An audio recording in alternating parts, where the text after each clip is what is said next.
ଯଦି ଆପଣଙ୍କ ମୁହଁରେ ବ୍ରଣ ହୋଇଥାଏ, ଏହାର ପ୍ରତିକାର କେମିତି କରିବେ?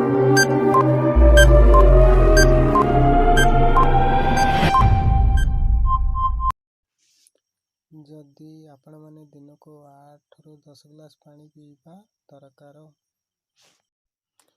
ଦୈନିକ ତ୍ରିଫଳା ଜଳରେ ମହୁରେ ମିଶାଇ ଖାଇବ।